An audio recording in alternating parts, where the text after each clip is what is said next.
don't say, oh, this is a blockbuster, so emotions aren't necessary. I say it's all necessary because it's human. I used to work at Regal Battery Park in New York City by the World Trade Center. I worked there in college. I worked there for about 2 years, and it was my first job. And I thought, well, I want to act, so it would be good to be surrounded by movies because I'll be inspired. All it did was, it did inspire me, but it also frustrated me because I was like, man, I want to be up there on the big screen. I got to do that. And so maybe it just gave me a different kind of fire underneath to get here. I just remember being like, I will never, ever leave another slushy cup in a theater ever again. I think when I was younger, I didn't consider that somebody was like cleaning it up. So it definitely taught me a valuable lesson. I officially started to get into the theater world when I was 15. I started Googling free acting programs for kids in New York City. And I came across this company that linked me to MCC, Theater's youth company. In order to act, you had to write your own stuff. So I started acting and writing at the same time. I got introduced to like Broadway in a different way. The first Broadway show I saw was In the Heights. And that made me think, oh man, there is room for me. There is room for my own cadence and my own, I was a spoken word poet. So to see that on stage blew my mind. Then I saw a one-woman show called No Child, and the woman was changing characters right before my eyes. And the theater director of the company, he looked at me and said, oh, you could do that. And I was like, you think so? He's like, yeah, you could do that. And so that's what I did. I wrote a one-woman show called Subverted about the destruction of Black identity in America. I played 20 different characters. I wrote it as my thesis to graduate from college. You still tweeting from that old account? Mm-hmm. She is not like everybody else. She knows what we're thinking and she gives it a name. She's a goddess. With your feet on the air and your head on the ground. I gotta grow up, Dre. I can't stay here with you. Why are you doing this to me? I had to ask you to leave. Try to strip and spin it. What do you think she's doing right now? I had just finished actually filming Transformers, flew back from Peru. It was like in October of 2021. I was so tired. My team was like, hey, Donald Glover has a project and he wants to talk to you about it. And I'm like, oh shoot, Donald knows me. That's pretty cool. And he's thought about me for a project. They told me they wanted me to watch this film called The Piano Teacher. I watched it and I was like, oh, this is a lot. I don't know if I'm actually brave enough to play a character like that. I was like, I don't know why they want me to watch that movie. And they said, but tell Dominique which role you want her to play. And they said, Marissa, which is the role that Chloe Bailey ends up playing, and she does it beautifully. They wanted me for Marissa originally. After they told me this whole thing about Dre, and I was excited because I was looking for opportunity as an actor to really show just how much I can do and the versatility that I always felt that I had inside. So I was like, oh man. So I told my team after, hey, listen, like, you can tell them thank you. I'm honored, but I don't want to play Marissa. I want to play Dre. And my team was like, okay, you might have to fight for Dre. You might have to audition. I was like, if that's the case, so be it. And then I got on the phone with Donald and he said, well, tell me why. I said, I just don't want to catch up to my own self as an actor. And he was like, well, we thought of you for Marissa because we're used to seeing you in roles that make you feel very familiar. You feel like somebody that we know, our sisters, our friends. And so that's what we automatically thought. But if that's the role you want, that's the role you get.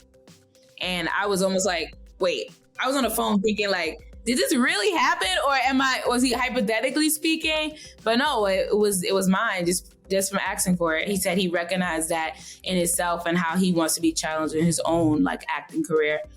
So he understood the desire to want to do something different than what people have known you as. And for me, I just felt like I didn't want to get put into a box. I've been used to playing characters now that were easier to digest, easier to relate to. And I didn't want to get afraid because then Transformers was going to come out. And then there was another character that's easier to kind of put your arm around. And I didn't want to get stuck in my own mind to be like, people like seeing me like this. How could I shake it up? So I wanted to shake it up before I got too afraid. And then I had to think, oh, I don't know what she's doing in the rest of the show. And I got nervous. I had one episode and wanted to do it. And then I got 2 more. And I was like, no, I need all of them. And they weren't ready yet. So I had to just kind of trust the process and ask them that I could be a producer on the show because I knew the type of care that I was going to bring, not just to Dre, but to the entirety of the whole show. They made me a producer and I felt more empowered to like speak and like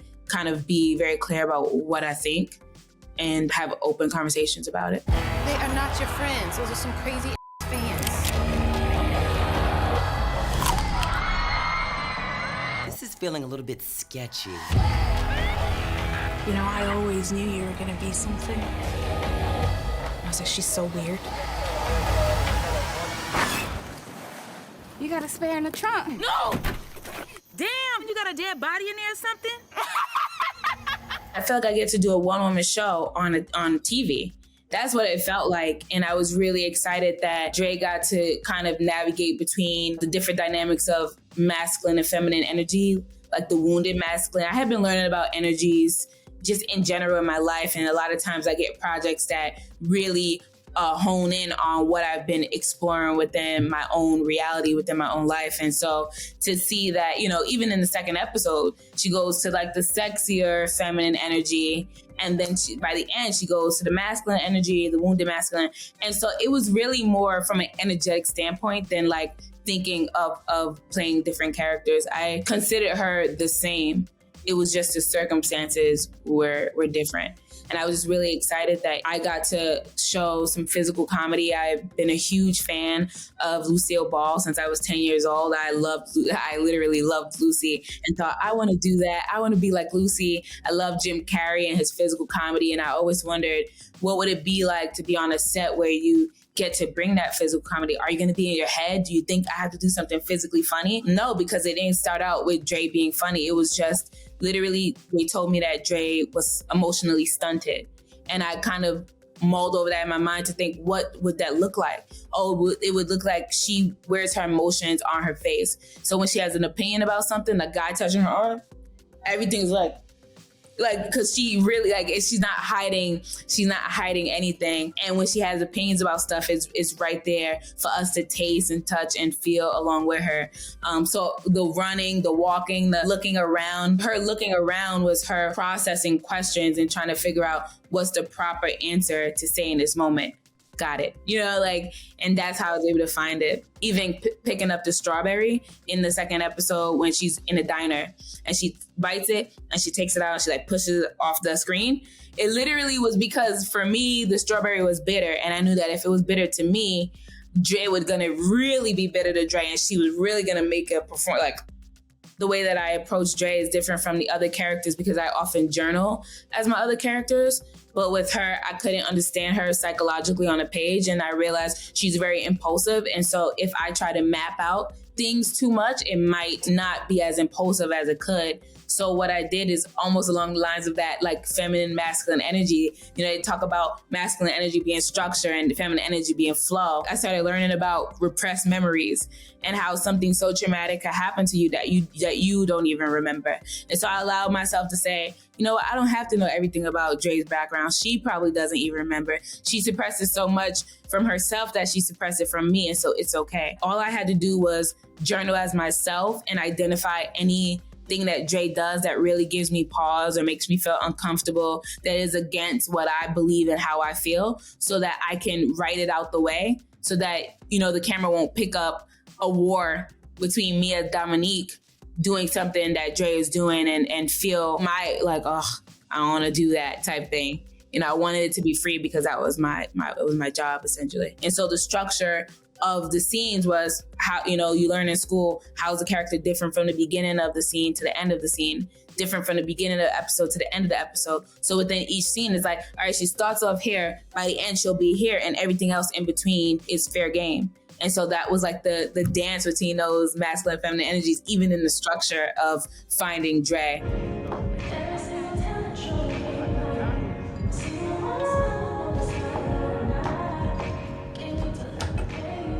Originally, the direction was that she was actually kind of surprisingly good at it. It was just the wrong song, the wrong vibe. And then we get on set and I'm doing it. And then one of the producers, Janine, comes up to me and the director and she's like, honestly, you look too sexy doing it. Like, can you just make it like interpretive? And so on the spot, I had to like change it. Even the pro dancer was like, this is not a good floor for it. I was in these heels. I'm not used to it. So to like change it on the spot was a challenge, but I just kind of let myself go. I think if I knew that I had to do something funny, it might have not been funny. But I think because it was like in a moment, like, I'm just going to do whatever it comes to my mind. I'm glad that people found it funny. You are one selfish You know that?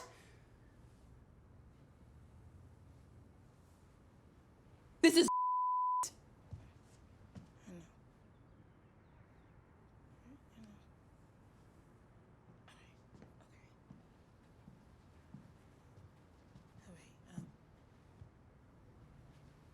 What? What are you doing? Stop. With this episode, we had gotten to the place where I think she really loved Rashida. I think Rashida loved her as well. And so it almost felt hopeful, like, you know, maybe she got over the demons that she had. And so for me, that was really heavy. Like, I got back to my apartment after that, and I, like, emotionally and spiritually, I was really exhausted. Like, couldn't keep my eyes open. I've never experienced anything like that. So I felt like my spirit was really just like protecting me the whole time. It is deep work. I mean, every actor is different, but I know for myself, I want to be a vessel for my characters. I've always done that. And it was easier before because the characters always most often danced with the light and played more in the light. And she wasn't. And so that was something I had to come to terms with before I did it. What does it mean to want to do light work in your life and with your art, to play a character that is more in the darkness? And then I talked to a lot of my friends, but really came down to the fact that, like, you have to go to the darkness to shed light on the things that we don't really address a lot of the times. I just was thankful to have such terrific scene partners. They also bring their, like, different energy. Each episode, Jay would kind of be by herself, and, like, the people that we kind of got a little used to, we loved, they would go away. And that was the same feeling for me. I love Chloe, and it was such a beautiful experience. And Damson, I love him too. So when they left, it was like, oh man. And then I got to hang out with Paris, and I just loved her. And then got to meet Byron Bowers, and he's so funny. His dry comedy is just, sometimes I couldn't tell if he was serious or not on set. And that, you know, that gave a different dynamic. And then there's Billy, and she's so dynamic and she's so kind. And I even, you know, I'm doing all this press right now. When I take off my heels, I'm wearing my Billie Eilish sneakers. I get to carry her with me. Who is your favorite artist? You have to meet her one day. Promise me. We will. I promise. The perspective I've been using the whole time in order to allow myself to play a character like Dre is my younger self, which is the kid who said, I want to act, and saw Heath Ledger play the Joker, and saw Charlize Theron in Monster and Hilary Swank in Boys Don't Cry, and saying, wow, I want the opportunity to do something like that. And even Transformers too, I just come from doing Judas, and a lot of times you don't really pair those, like, critically acclaimed acting movies with blockbuster movies. And since a kid, I wanted to do everything. I wanted to do it all. I didn't want to limit myself and say, I'm just this type of actor. I wanted to kind of dance in a world of all the genres, of all the different types of films and movies. The same way that I bring characters to life, like in Judas and things like that, the same way I brought Elaine to life in Transformers, same way I did for Dre. It all comes from humanity and heart first. And then the given circumstances is what changes it, but not my mindset about it. I don't say, oh, this is a blockbuster, so emotions aren't necessary. I say, it's all necessary because it's human. People really love Stormy, you know, so I could be like, oh man, what am I going to do next? Or I could say, honestly, when a thing comes, I'll know, because it's going to sit in my spirit, in my soul, a different way, in the same way that Swarm sat in it when I read it and said I want to play Dre, same way it was Transformers or Judas or any of the other projects. So I keep the same perspective. It's like, what did my younger self want to do? What was she inspired by? And then try to move from there.